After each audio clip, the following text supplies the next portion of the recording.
Dans cette vidéo, le docteur Zakir Naik répond à beaucoup de questions que les gens se sont toujours posées à propos de sa vie. Cela équivaut à 320 000 $ américains et il m'a remis cet argent le 7 novembre. Après avoir reçu cet argent, j'ai donné la totalité de la somme pour la cause palestinienne. Vous savez, j'ai démarré une grande entreprise au Qatar pendant la Coupe du Monde en 2022. C'est une société de location des voitures de luxe. Pour la première fois, le docteur Naik parle de sa fortune. Et pour démentir ce que les gens disent sur lui, il révèle la source de sa richesse, qui est estimée à plusieurs millions de dollars. Allah m'a béni. Je gagne des millions de dollars chaque année. Donc, je peux facilement m'offrir une Mercedes ou même une Rolls-Royce avec la richesse qu'Allah m'a accordée. Assalamu alaikum, bienvenue sur Vérité Din. Vous avez probablement vu des images du docteur Zakir Naik en train de voyager dans des jets privés ou en visite à l'étranger avec des protocoles dignes des chefs d'État. Il a fait don de centaines de milliers de dollars à des œuvres caritatives à plusieurs reprises et n'hésite pas une seconde à publier tout ça sur ses réseaux sociaux. D'où Zakir Naik obtient-il tout cet argent? Pourquoi un tel érudit et un homme aussi religieux comme Zakir Naik publie sur les réseaux sociaux tout ce qu'il fait, ce que beaucoup considèrent comme une façon de se vanter? N'est-ce pas une forme d'ostentation d'une vie extravagante, quelque chose qui est strictement interdit dans l'islam? Le docteur Naik va répondre à toutes ces questions.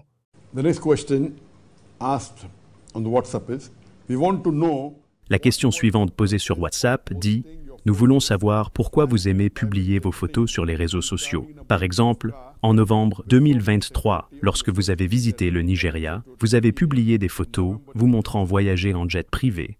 Et après, vous avez publié d'autres photos où vous étiez dans une voiture blindée avec beaucoup d'agents de sécurité. N'est-ce pas une extravagance? Nous vous aimons pour vos enseignements et non pour votre vie de luxe et votre extravagance. »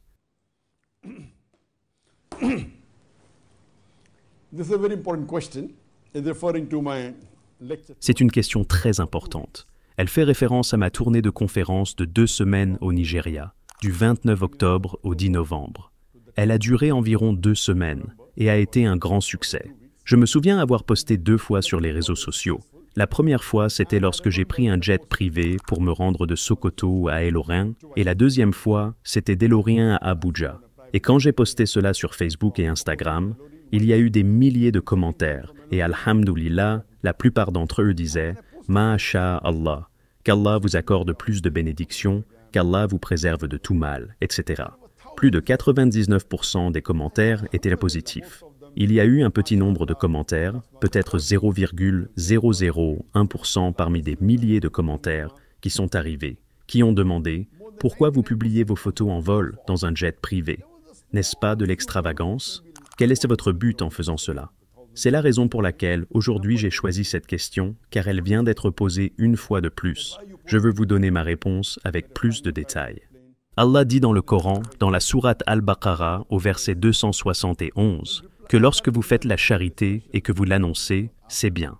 Mais lorsque vous faites votre charité en toute discrétion, cela est beaucoup mieux. Donc selon ce passage, nous pouvons garder notre charité secrète comme il est dit dans un hadith que, lorsque votre main droite donne, la main gauche ne doit pas le savoir. Il est donc préférable de se taire, mais cela ne signifie pas que l'annoncer n'est pas autorisé. Tout dépend de votre intention. Si votre intention est de vous vanter, alors l'annoncer n'est pas bien. Mais si votre intention est d'encourager les autres à faire la charité, alors c'est bien de l'annoncer. Permettez-moi de mentionner ceci. Vous êtes probablement au courant que 2 semaines plus tôt, j'ai gagné le procès contre un des hommes politiques, l'ancien vice-ministre en chef de Penang. J'ai gagné un procès contre lui après qu'il m'ait diffamé en écrivant des mensonges sur moi. Alors, le tribunal de Malaisie lui a ordonné de me payer 1 502 000 ringgit de dommages et intérêts. Cela équivaut à 320 000 $ américains et il m'a remis cet argent le 7 novembre. Après avoir reçu cet argent, j'ai donné la totalité de la somme pour la cause palestinienne. La raison pour laquelle j'ai annoncé ça, c'était pour encourager les autres à faire la charité eux aussi. Ce n'était pas pour me vanter. Si vous êtes familier de mes conférences, j'enseigne toujours la simplicité. J'enseigne aux gens à éviter l'extravagance et le luxe inutile. Vous voyez, j'ai posté des photos lorsque je voyageais en jet privé. Mais puisque nous parlons d'extravagance, laissez-moi vous dire que je n'ai pas payé un seul centime pour cet avion privé. Les propriétaires du jet se dirigeaient vers le même endroit où je voulais me diriger, et il y avait 13 sièges dans l'avion. Alors ma famille et moi les avons rejoints. Si nous ne les avions pas rejoints, nous aurions peut-être dû payer des billets d'avion et voyager dans un avion commercial. Donc, dire que j'ai gaspillé de l'argent pour un jet privé est totalement faux. Je n'ai pas gaspillé, j'ai plutôt économisé de l'argent. Donc, ce n'est pas du tout de l'extravagance. Alors, pourquoi ai-je posté ces photos sur Facebook? Vous voyez, je dis toujours aux gens de vivre une vie simple. Même si vous pouvez vous permettre un billet d'avion dans un business class, pourquoi ne pas voyager en classe économique? Et je le fais toujours. Par la grâce d'Allah, je peux me permettre de voyager en première classe. Mais je ne le fais pas parce que, comme je le dis toujours aux gens, un billet de classe business coûte normalement 4 à 6 fois plus cher qu'une classe économique. Si vous voyagez en classe économique avec un peu d'inconfort, ce n'est pas très grave. Vous pouvez donner cette somme à une œuvre de charité, et c'est ce que je fais.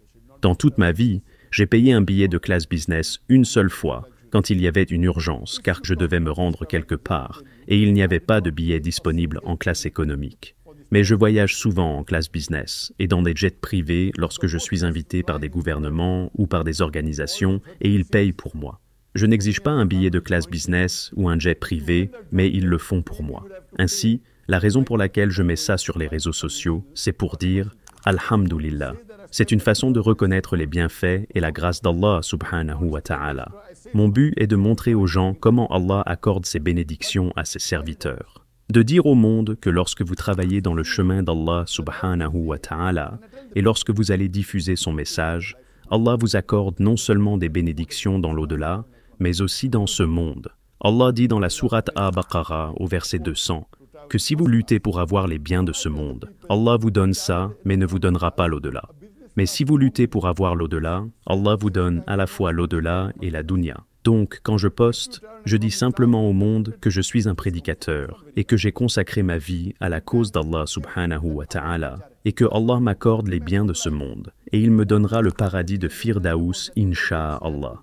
Je ne sais pas, mais je prie toujours pour cela. Et je l'espère, car Allah continue de me donner beaucoup de biens dans ce monde. Combien de personnes dans le monde ont déjà voyagé dans un jet privé? Peut-être 0,001% des 8 milliards de personnes dans le monde.